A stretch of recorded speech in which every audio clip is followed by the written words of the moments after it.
कभी सोचा है कि एक गलती से स्वर्ग से गिरकर इंसान को कोड़ तक का जीवन जीना पड़े और फिर एक व्रत उसे उसी स्वर्ग में वापस पहुंचा दे।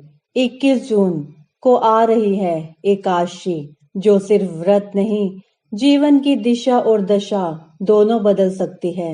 यह है योगिनी एकादशी। इसका महत्व इतना है कि स्वयं श्री कृष्ण ने युधिष्ठिर को इसके चमत्कारी फल के बारे में बताया। आज की इस वीडियो में जानिए योगिनी एकादशी की पुराणों में वर्णित सच्ची कथा, एक शापित यक्ष की मोक्ष प्राप्ति की रोमांचक यात्रा, दिव्य उपाय और मंत्र, और अंत में एक ऐसा भाव जो आपके जीवन में विश्वास की लो जगा दे। योगिनी एकादशी का महत्व। हिंदू धर्म ग्रंथों में हर एकादशी का अपना अलग महत्व बताया गया है।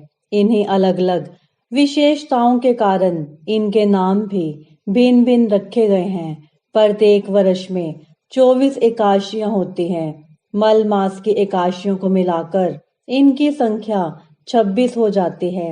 इन्हीं एकादशियों में एक एकादशी आषाढ़ मास के कृष्ण पक्ष की एकादशी, जिसे योगिनी एकादशी कहते हैं।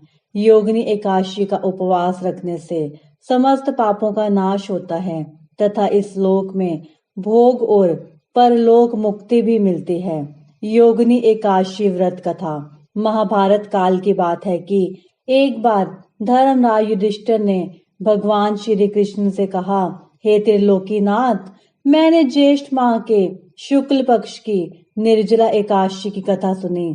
अब आप कृपा करके आषाढ़ माह के कृष्ण पक्ष की एकादशी की कथा सुनाइए। इस एकादशी का नाम तथा महत्व क्या है, सो अब मुझे विस्तार पूर्वक बताएं।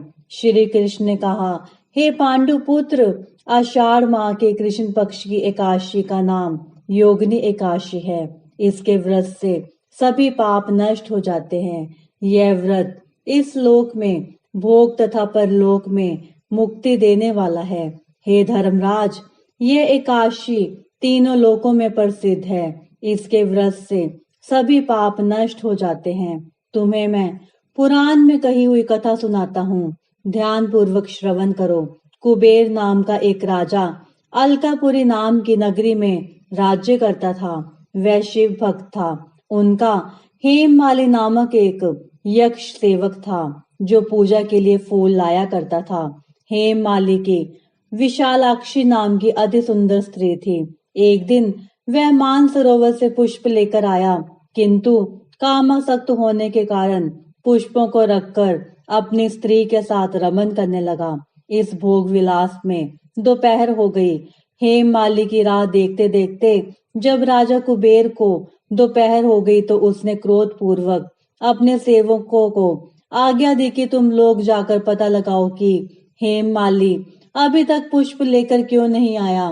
जब सेवकों ने उसका पता लगा लिया तो राजा के पास जाकर बताया, हे राजन, वह हेममाली अपनी स्त्री के साथ रमन कर रहा है। इस बात को सुन राजा कुबेर ने हेममाली को बुलाने की आज्ञा दी। डर से कांपता हुआ हेममाली राजा के सामने उपस्थित हुआ। उसे देखकर कुबेर को अत्यंत क्रोध आया और उसके होठ फड़फड़ाने लगे। राजा ने कहा, अरे अधम, तूने मेरे परम पूजनीय देवों के भी देव भगवान शिव जी का अपमान किया है। मैं तुझे श्राप देता हूँ कि तू स्त्री के वियोग में तड़पे और मृत्यु लोक में जाकर कोढ़ी का जीवन व्यतीत करे। कुबेर के श्राप से वह तत्क्षण स्वर्ग से पृथ्वी पर आ गिरा और कोढ़ी हो गया। उसकी स्त्री भी उससे बिछड़ गई। मृत्यु लोक में आकर उसने अनेक भयंकर कष्ट भोगे, किंतु शिव की कृपा से उसकी बुद्धि मलिन न हुई और उसे पूर्व जन्म की सुध रही। अनेक कष्टों को भोगता हुआ तथा अपने पूर्व जन्म के कुकर्मों को याद करता हुआ वह हिमालय पर्वत की तरफ चल पड़ा। चलते चलते वह मारकंडे ऋषि के आश्रम में जा पहुंचा। वह ऋषि अत्यंत वृद्ध तपस्वी थे। वह दूसरे ब्रह्मा के समान प्रतीत हो रहे थे। उनका वह आश्रम ब्रह्मा की सभा के समान शोभा दे रहा था। ऋषि को देखकर हेममाली वहां गया और उन्हें प्रणाम करके उनके चरणों में गिर पड़ा। हेममाली को देखकर मार्कंडे ऋषि ने कहा, तूने कौन से निकृष्ट कर्म किए हैं जिससे तू कोढ़ी हुआ और भयानक कष्ट भोग रहा है। महर्षि की बात सुनकर हेममाली बोला, हे मुनि श्रेष्ठ, मैं कुबेर राजा का अनुचर था। मेरा नाम हेममाली है। मैं प्रतिदिन मानसरोवर से फूल लाकर शिव पूजा के समय कुबेर को दिया करता था। एक दिन पत्नी सहवास के सुख में फंस जाने के कारण मुझे समय का ज्ञान ही नहीं रहा और दोपहर तक पुष्प ना पहुंचा सका।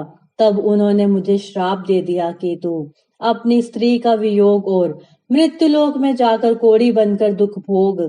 इस कारण मैं कोढ़ी हो गया हूँ तथा पृथ्वी कर आकर भयंकर कष्ट भोग रहा हूँ। अतः कृपा करके आप कोई ऐसा उपाय बतलाएं जिससे मेरी मुक्ति हो। मार्कंडे ऋषि ने कहा, हे हेममाली, तूने मेरे सन्मुख सत्य वचन कहे हैं, इसलिए मैं तेरे उद्धार के लिए एक व्रत बताता हूँ। यदि तू आषाढ़ माह के कृष्ण पक्ष की योगिनी नामक एकादशी का विधान पूर्वक व्रत करेगा तो तेरे सभी पाप नष्ट हो जाएंगे। महर्षि के वचन सुन हेममाली अति प्रसन्न हुआ और उनके वचनों के अनुसार योगिनी एकादशी का विधान पूर्वक व्रत करने लगा। इस व्रत के प्रभाव से अपने पुराने स्वरूप में आ गया और अपनी स्त्री के साथ सुख पूर्वक रहने लगा। भगवान श्री कृष्ण ने कहा, हे राजन, इस योगिनी एकादशी की कथा का फल 88,000 ब्राह्मणों को भोजन कराने के बराबर है। इसके व्रत से सभी पाप नष्ट हो जाते हैं और अंत में मोक्ष प्राप्त करके प्राणी स्वर्ग का अधिकारी बनता है। अब जानते हैं इस एकादशी का चमत्कारी उपाय। एक पीले कपड़े में 11 तुलसी के पत्ते बांधिए, भगवान विष्णु के सामने रखें और मंत्र बोलें, ओम नमो भगवते वासुदेवाय नमः 108 बार जप करें। फिर तुलसी की पोटली को किसी पीपल के वृक्ष के नीचे छोड़ दें। यह उपाय पाप, रोग और दरिद्रता को दूर करता है। एक गलती इंसान को नीचे गिरा सकती है, लेकिन एक सच्चा व्रत उसे फिर से ऊपर उठा सकता है। योगिनी एकादशी सिर्फ व्रत नहीं, ईश्वर से क्षमा मांगने का और जीवन सुधारने का अवसर है। अगर आपको इस कथा से शांति, प्रेरणा और विश्वास मिला हो तो इस भक्ति परिवार प्रभु के प्यारे को अभी सब्सक्राइब करें। आपके एक क्लिक से किसी और की जिंदगी बदल सकती है। हर व्रत, हर कथा एक संदेश है प्रभु के पास आने का। जय श्री हरि।